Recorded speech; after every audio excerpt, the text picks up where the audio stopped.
or the author and the or the pioneer of our faith, and we've mistaken it to think that it's about him and what he can do for us, as opposed to realizing that he was an example for us. Even though it says it in that chapter very clearly, that he was an example for us. And then you read that faith chapter, and that faith chapter is just so beautiful. It's it talks about all of these people that, despite all the odds, they did it. Abraham, he didn't know what was to come. He just knew that he needed to get up and go to another land, that there was more for him, that this world, it wasn't all that he was meant to have, that he saw a new land, and not really knowing that he would really get it, in faith he went and he pursued it, and he lived his life as if that was the thing. You see, faith it's more about just believing that things can happen and come true. I mean, faith is living it. It is life itself. It's, all things are possible with faith, but so few have the kind of faith that paves the way to having all things. Everything that's come my way, everything that I've experienced in my life, well, I believed that it would first be, and it became, but I have a grander vision. And, these ancients, the stories that you hear, by faith Abel did, and by faith David did, and by faith Daniel, and by faith Samson, and by faith the walls came down. And you hear about this, this faith that, Moses, he was raised in Egypt, and he was this, he was a prince of Egypt. And when he matured and he grew up and he said, this is not me. This system, I just don't feel at home here. And I don't think that it's right to have others, looked upon as less than. I don't think it's right to hurt others, and I need to set people free, because my land is a land of freedom. My land is a land of peace. My land is flowing with milk and honey, and this isn't for me. And, and by faith, Moses, not knowing, he just refused.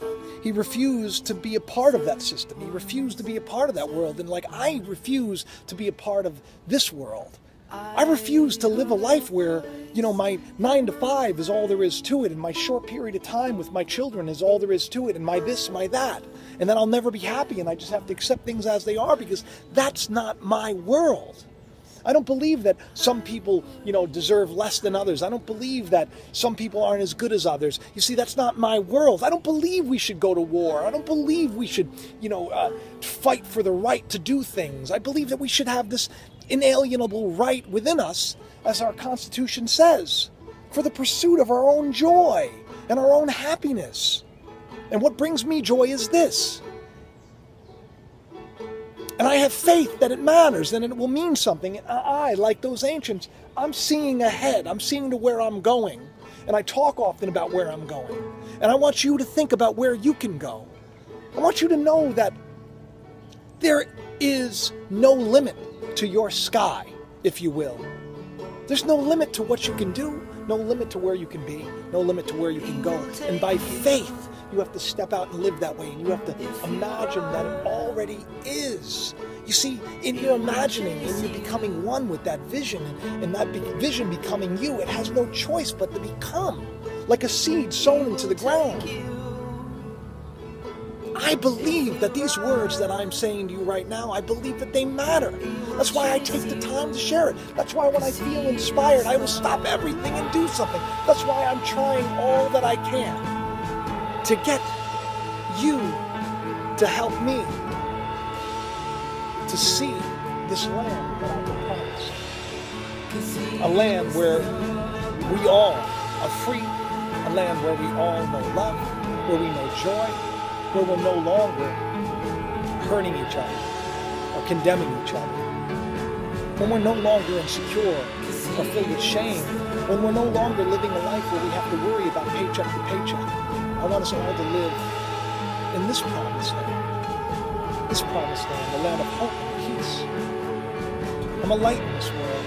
That's the faith that I have. And so I'm living my life as if I am that light, because I want what I have to multiply. We were told that we were put into this earth and that we should be fruitful multiply. But the fruit of the Spirit is love, is joy, is peace, is compassion, is kindness. So when I take my time to do this, when I write those essays, it is my hope, it is my faith, and my knowledge, my wisdom, is I know it's the evidence of things to come. And having not yet received the promise, I know that there is a better land prepared to us. I know that